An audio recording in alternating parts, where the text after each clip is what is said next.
Fruits have been exorbitantly priced here in South Korea. Considering one apple costs less than $2 in Japan and not even a buck in the U.S., $3 to $4 apples are not at all cheap for people here. We're joined by Professor Shin Myung-gyu for more. Welcome back. Hi, thank you for having me. Thanks for joining us. South Korea seeing a historic surge in fruit prices just last month with an inflation rate of 40.6%. Professor Shim, what's the reason behind this? I think there are two main factors behind the surge of fruit prices. First, production shortage and negative consumption spillover. First, the production of apples, which takes about 20% of all fruit consumption in Korea, has decreased over time due to aging and global warming. The aging lowers the number of farmers so that cultivation area of apple has shrunk. And the global warming has lowered the cultivation area, as well as more frequent heavy rain during summer has also contributed to lower production. And second reason is the spillover effect from the surge of apple prices on other fruits.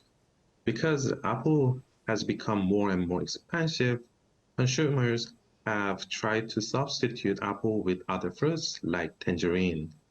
And this further raises prices of other fruits, which contributed to overall increase in fruit prices. Right. One solution that I can think of on top of my head is importing those fruits, including apple. But why is that option not considered as so much of a viable solution? As I pointed out earlier, domestic production is one of the main problems behind the scene. And one possible way to support demand is to increase import, as you suggested. And it seems that the government considers such an option by lowering the import tariff on several fruits, including banana and mango.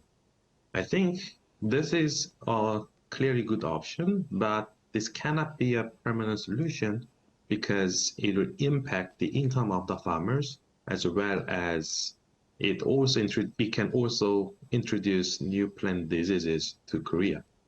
And it is natural that income of farmers will decline with the lower fruit prices if more fruits are distributed to the market. And given that most of the farmers are not young, such a decline in income can be critical for sustaining their lives, and they might further prevent inflow of young farmers because they expect their lifetime income from farming to become lower, which can have long-run negative impact on food supply. So could be a blow to those farmers who are not as young potentially, and also potential risks on the way, like new diseases and the pests. Now, food inflation doesn't apply just here in South Korea, but also for the rest of the world. How are other countries coping with such high-priced food prices? Yes, for instance, the US experienced similar issues last year, and the underlying reasons are similar: supply shortage and climate change.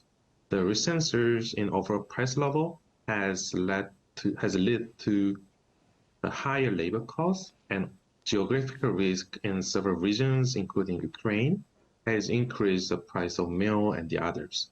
One way to stabilize the food price is to stabilize the supply chain for food.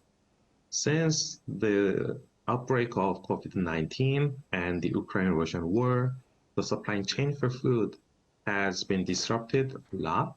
And given that foods are not that perishable, it was inevitable to experience hike in food prices. So constructing a concrete supply chain of food was necessary. And this also involves a different kind of policy by diversifying the sources of import for food so that the negative effect of climate change on a particular region can be mitigated. Right, and what's even more concerning is that such high prices will remain, it looks like will remain in place up until Chuseok or Korean Thanksgiving in September. Should we be concerned? Yeah, unfortunately, it's true. And I also think that it will take some time for the food prices, especially fruit prices, to be stabilized. The main reason is that food is not immediately produced as you want to be supplied to the market, and it is not storable for a long time. For example, it takes several months for apples to be produced unless it is imported right now.